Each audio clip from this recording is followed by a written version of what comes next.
I don't know if I'm good at jokes. I'm good at repartee. That's half of life. What's the other half? Sucky nonsense. Okay, good. So there's only two parts of this world. There is witty repartee and everything else is crap. Kind of. Okay. That's a very enlightening perspective on your philosophy of life, Danielle. Explains a lot. Some weeks, Sam. Some weeks.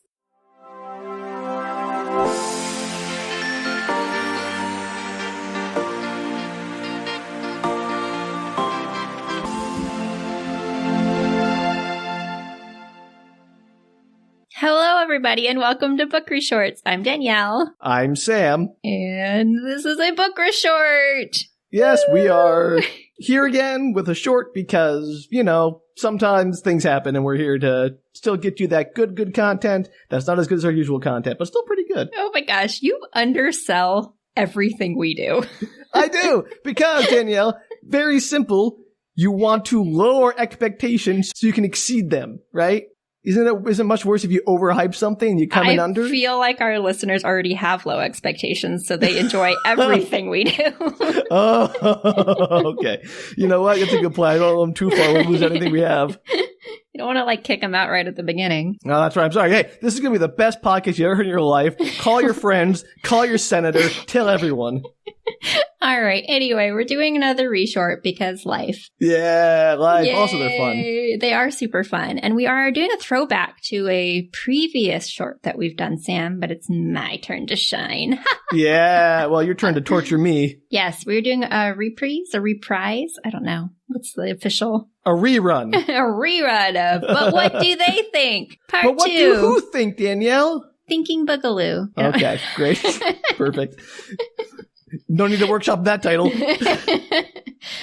Some of our longtime listeners may recall at one point Sam did an episode where he read me a review of a piece of media that we did, and I had to guess what the review was for. Yeah. And it's a great episode, and now it's my turn to make Sam suffer and try to remember everything we've ever done. And bonus, when we did that, we only had 57 episodes or something, and now we've got 120.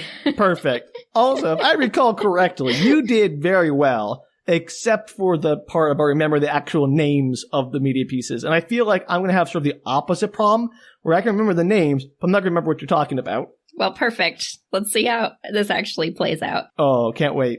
So you get several reviews here. We're going to get you started. I'll throw you an easy one, Sam. Oh, great. Don't preface this at all with lowered expectations. That's the fun. All right, here is a review from Ryan Murphy of the Miami Herald. Ooh, the Miami Herald, the paper of record of Miami. I don't know what his tagline is. And it was a real honest-to-goodness newspaper review, Sam. Uh-oh. Just give you a hint there.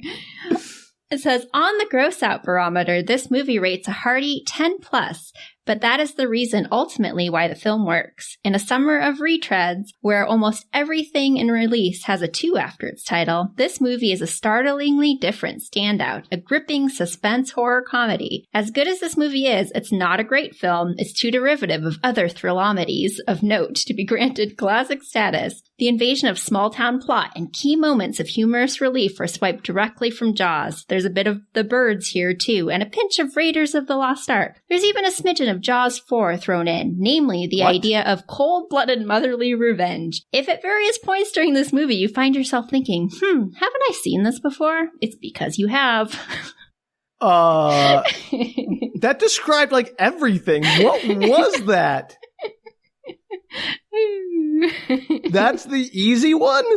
No, it's not. I actually took out the one part that would have given you a clue. Oh, okay, great. So you just gave me the most generic, boilerplate review of anything that's a thrillamedy. It gives you lots of, tangented things that are kind of similar to it. Great. Because, thrillamedies, I am motherly revenge. That's the only clue I can really think of. Small town. Yeah. Lots of horror and thriller references here. Oh, is this No. I mean, I'm thinking of Monster Squad or My Boyfriend's Back, but like those are the small town ones I remember that I did. You're right. You are better at the titles and not good at the plots. Yeah, that's right. I know. That's exactly what's going to happen. Oh. Also, to be fair, that's incredibly hard. You're that I'm an idiot. It's probably both. Why am I blanking so hard on what this could be? What other horror did we do? Because I know you did I know what you did last summer too or whatever. Or I still know what you did last summer. I'm going to need that hint that you left out. You're going to need a hint? What's the hint part that you cut out? Let me hear that part. Oh, you want to hear that part specifically? Hang on. Uh-oh. I can find that for you. I mean, at least throw me a bone. The part I cut out says, this movie is a startlingly different standout, a gripping suspense horror comedy that will have you double-checking the corners and policing the bathroom long after the movie is over. Oh my gosh, I know what it is. It has to be Arachnophobia. Boo! Yeah! Yeah. See, I told you it would give it away. Yeah, you got it. I'm just like, because I was thinking like all because Arachnophobia is funny, but it's not, I wouldn't know about it. I mean, Theromedy is I don't know, that's a terrible word. I'm not sure I love that word at all. We'll blame the 90s. Yeah, all right. Wow, that was painful. Thank you.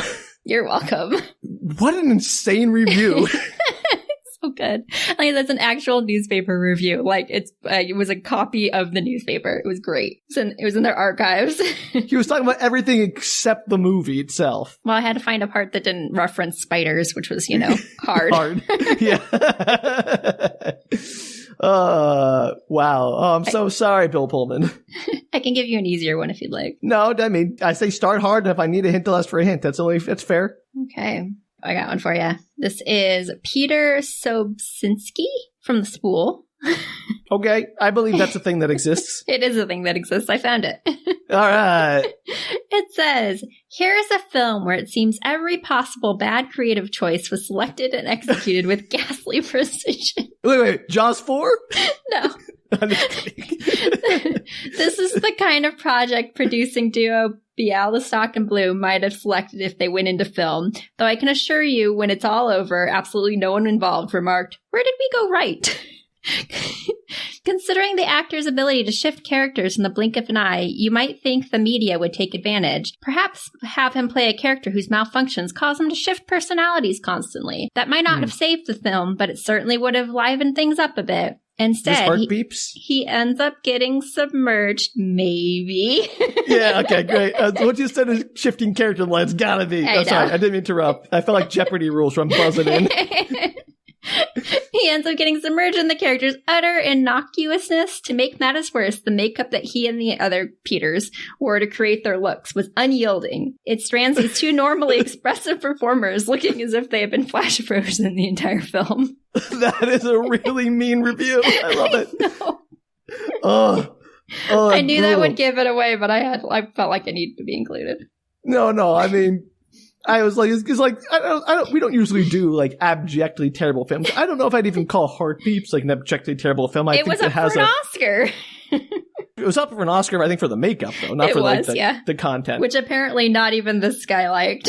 Yeah, I mean, I think he's being a bit hard. I think there's a charm there. I don't think it's necessarily like a successful movie, but I certainly had fun watching it at least, and it's kind of insanity. Anyway, Heart Beeps. All right. Heart Beeps. Good job. I'm proud of you. I was panicking really hard there at the start when you said it's a terrible film. Like, uh-oh. All right, you ready for the next one? Okay, yeah, all right. I'm batting 50. Let's see what happens. This is pretty good. On its way to a certain happy ending, the story falls short of its own ambition. It's vastly overpopulated with extraneous characters, human and otherwise, and packed with self-conscious, punning references to everyone from Beckett to A.A. Milne. Too many of his narrative devices exist only to spotlight the author's cleverness, but at its best, his debut brims with good humor and imagination. Oh, this has to be Fool on the Hill. Whoa, you're so good at this. I mean, I didn't know that was a book or a movie, so I was thinking like Cinderella too, but then like, oh, no, it's when you said A.A. Milne, I'm like, that's gotta be Fool on the Hill. I know. Some of these references, they tell you right away. I don't think that's inaccurate. It is very overstuffed with characters, if you remember. It is. There's so many characters in that book. Yeah, amazing. I'm going to give you this one. It's probably an easy one, but I'm going to tell you what it is anyway, Sam, because it makes me laugh. Half the point of this is not to challenge me necessarily, but to share hilarious reviews and, compare them to our own experience. All right, you ready for this? Let's do it. The director once quit Rambo 3 for artistic reasons, so he must have had some standards. But just how they differ from Rambo's is not clear in this brutish adventure. A gratuitously violent sequel to the 86 original, it features a cast of swashbucklers with a Jacobin compulsion for lopping off heads. Oh my gosh. This is a sequel to the 1986 movie. Oh, it's a Highlander 2. It is! Yeah. It's like, and it's Rita Kempley of the Washington Post. Sorry. Okay. Yeah, sorry. What a weird way to describe Highlander's swashbuckling. My favorite part is the next line, which I couldn't tell you because it would have given 100% would have given it away, but I'm going to read it to you because it's hilarious. Please. Yeah. The next line of this, so... Cast of swashbucklers with Jacobin compulsion for lopping off heads. French meat pie Christopher Lambert comes out of mothballs to play strapping Connor McLeod, an alien immortal who has called Earth home for the past 5 centuries. Amazing. French meat pie. That is my new favorite description of Christopher Lambert, who is quite hunky. He is a chunky meat pie, if anything. It was beautiful. Oh my gosh. That's amazing. That might be my favorite review of Highlander yet. A really good one. Good job, Rita Kempley of the Washington Post. I mean, I don't know if I would, again, swashbuckling is not necessarily the word I would use, but it fits. It does fit. I think especially with the... Sean Connery. Yeah, that guy. He was the most swashbuckling guy. Sean Connery is the most swashbuckling guy in the movie, so that works. I like that one a lot, Danielle. Thank you for sharing it. You're welcome. It was one of my favorites. French meat pie. French meat pie. I gotta get that like a t-shirt with that on it. Okay, are you ready for this? Probably not, but let's do it. All right, this is David Nusser of Real Film. Is that real with 2 E's? Yes, of course. Okay, great, perfect. And it says, while the movie does improve upon its underwhelming predecessor, the film ultimately comes off as an inherently needless effort that boasts few attributes designed to draw in viewers over a certain age. It's a premise that's clearly been designed to needlessly wring another film out of a saga, and it's consequently not surprising to note that the movie rarely possesses the feel of an organic follow-up. The proliferation of action sequences and comedic interludes essentially guarantees that children will find themselves enthralled from start to finish, yet the overpowering atmosphere of superfluousness places the film firmly alongside such less enthralling straight-to-video efforts. Okay, what? I mean, I've only done a few straight-to-video things, which would be the Cinderellas. It doesn't say it's straight to video. It just says that it would put it firmly alongside them. Oh, that was a review chock full of, $5 words trying to. For a movie that, does not need $5 words. I mean, it's a children's movie, so it's probably something I did, unless it's one of your Disney Channel movies, but I don't know why I'm so blanking. There's so many things that could fit. All right. So it's not one of the Cinderellas then. I didn't say that. You just said right. Is it one of the Cinderellas? That's one of my guesses first. I'm not going to tell you. You have to pick the title, Sam. Okay, Cinderella 3, A Twist in Time. No. Okay. Well, I'm not going to guess the other Cinderella at the same time because, no, thank you. That would just defeat the whole purpose. All right, fine. Cinderella 2, Dreams Come True. You're right, Sam. Okay, great, perfect. Honestly, that review could have applied to either of them. It could have applied to almost anything that we've ever done. I know. Also, fun fact, I did a little research after the fact, because I'm not going to do research before, on Cinderella 2. And apparently, I don't know if I mentioned this on the episode, I don't think I did. It was a series of TV episodes for a canceled Cinderella TV show. They just strung 3 of them together with the loose meta-narrative. That sounds about right. Yeah, I may have mentioned that on the show, but I don't remember if I did. So I don't remember if you did either. So yeah, good to know. If I did, congratulations. You learned the same fact twice. Now you'll really know it. No, I'll definitely forget next time. Again. All right. Sam, I've got one more for you. Last one. All right. I'm just trying to process how anything that person said relates to Cinderella 2, Dreams Come True. Would you like me to repeat it? You know what, Danielle? I actually would, because I want to hear that again. Actually, no, we don't have time for that. I don't want to make our listeners... Why don't you just read your favorite sentence, the most pretentious? The director once quit Rambo 3 for artistic reasons. That's not Cinderella 3. Cinderella 2. That'd be pretty funny. That'd be pretty good. There's gotta be more cartoon mice in this Rambo movie. All right, let's do this. Okay. Hit me with the final one, Danielle. Okay. I don't think this one's hard. I enjoyed it. Again, that's you're trying to pretend like this is supposed to be hard, Danielle. It's true. All right. This is written by Primo SS of Medium.com. Okay. It says, it's one of those sci-fi classics that is included in every single classic sci-fi stories you must read list, along with things like Dune and Hitchhiker's Guide. Because of that, I actually have read this book before in 2015, according to my Goodreads. And it's weird because it's one of the few books I'd read that I didn't really remember the plot of. I didn't even remember whether I liked it or not. Even though, I have an idea. Weirdly enough, I still remembered all of the main characters' names somehow. Is this Hyperion? Yeah. Yeah, of course. I just had to throw it in there. That's amazing. It's a word-for-word commentary of you going, I don't really remember any of this story.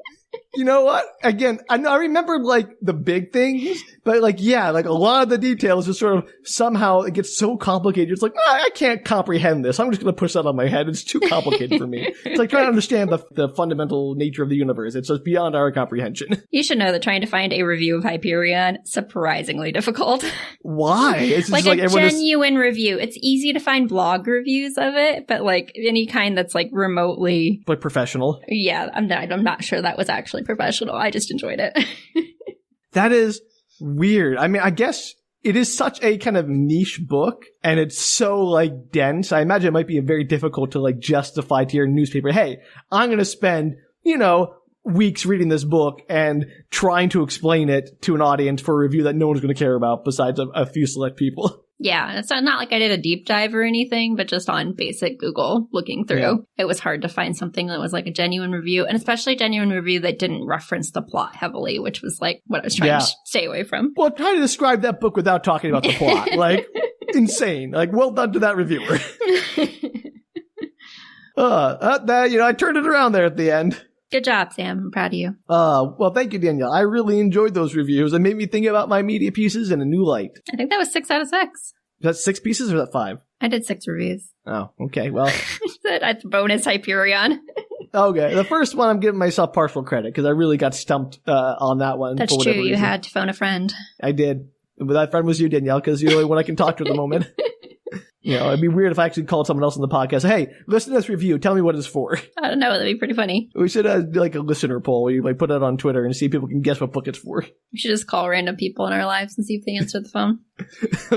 They won't. Plug them in to the podcast. You call someone, all you're gonna do is get a text back saying, "Why'd you call me?" That's not true. You have to call somebody and answer the phone, like my mother. Okay, great. Well, I'm sure she'd be delighted. She would totally do it. Be like, Mom, you're on the podcast. She'd be like, oh, I'm so excited, I guess. She wouldn't know what the review is for, though. No, of course not. Danielle, we barely know what the reviews are for. I don't know any of the reviews are for. I think I only got 3 out of 5 last time. I think you got most of them. You just don't remember the names for all of them. So, it's really hard. You know what they were for. There was one that I described the entire plot of. Yeah. Oh, it was the kangaroo one. Kangaroo? Yeah, the kangaroo men with the portal. Oh, Warriors of Virtue. Yeah, that one. Clearly didn't remember the title. I mean, Kangaroo Man, you got 90% there. Again, I don't know why it didn't click immediately. That's worth a re-listen. I listened to that before this one because I couldn't remember how this game was played. I'll be honest. And I described the entire plot of that movie, and I cannot come up with the title of it. It's worth a listen. That was very impressive. I mean, whenever we do our recaps, that was like your best one ever. You didn't have to recap that movie. I know. Maybe we had just done it. I don't know. Oh, impressive. Yeah. Well, thank you so much, Danielle. I thoroughly enjoyed hearing all those reviews. I, again, cannot believe that Cinderella 2 review might be my favorite for its sheer, seriousness, which took a direct-to-video Disney sequel that was a rehash of a canned TV show. Just amazing stuff. It is. Quite impressive. All right. Well, for you out there, if you have a favorite review for one of the pieces of media we've done on this podcast that you'd like to share with us, we would love to hear it. You can send that to us at bookretorts.com. You can also tweet, Instagram, or Facebook us at bookretorts. And if you want to fund our fledged review company where we review reviews, it's called Review Reviews. You can do so at our Patreon at patreon.com/bookretorts. Oh Oh my gosh. Or you can tweet Instagram or Facebook as @BookRetorts. Say it again. Sure, why not? Did I already say it? I'm thinking really hard about Cinderella, which is the one that has, is Cinderella 2? We did these backwards, so now I'm confused. Yeah. Is Cinderella 3 the one with the actual plot, and Cinderella 2 is the one with the... I think it's a review of Cinderella 3. Okay, so I said I was right the first time, Cinderella 3. You were I'm like, right the first time, because it talks about the sequel of it. Yeah, and of course... There is no plot. There's 3 vignettes that were supposed to be the 20-minute episodes of the Cinderella TV show. I decided the review for that was too obvious, and I went with Cinderella 3. But then when we were talking about it, I forgot we did them backwards. Right, and also, it doesn't make sense that Cinderella 2 exists before Cinderella. There's Cinderella 3, whatever. The one with the 4 stories should not exist before the one with the full plot. 3 stories, but yeah, sure. I don't know, Danielle. Like, doing them out of order, I don't know if they made them better or worse, but it certainly did something to our brains.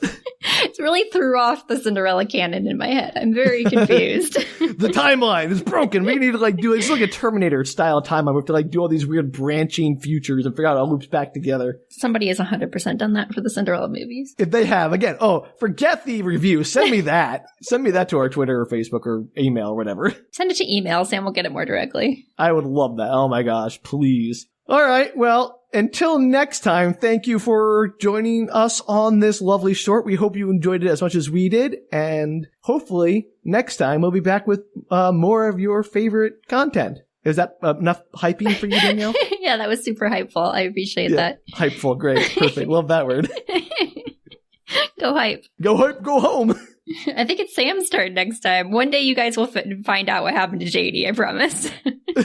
Oh, I forgot that was still more of those series. I thought it was over. In my brain, there's that series is done. More. It's just because it kind of finishes in that last one. But there's, I think, one more book that we've got to get through. I'm sorry, y'all, but... It's been a time. I mean, we're doing our best. But Sam's going to do great at his next one. That won't be Hyperion, I'm sure. Oh, gosh. I figure I want to give us enough time so when we come back to the sequels to the Hyperion first half, it'll be completely fresh. When we're in Endymion or whatever. Endymion, yes, Endymion.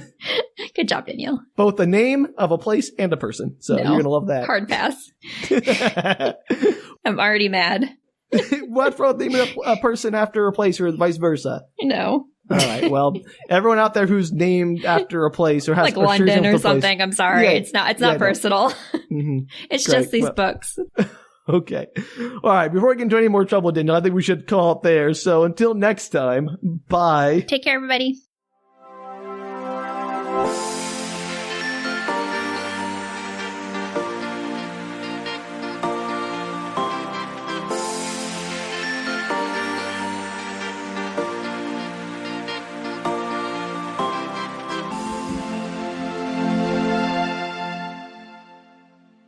Hello, everybody, and welcome to Book Reshorts. I'm Danielle. We're short again. We're short again.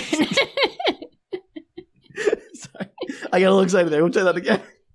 I don't know. It was pretty solid. That'll be the opening. Who knows? All right. Take 2. All right. Click. Hello, everybody, and welcome to Book Reshorts. Oh, no, I'm waiting nothing. for you this time. Don't worry about it. I'll say my thing when it becomes appropriate. I did say it. I just said it.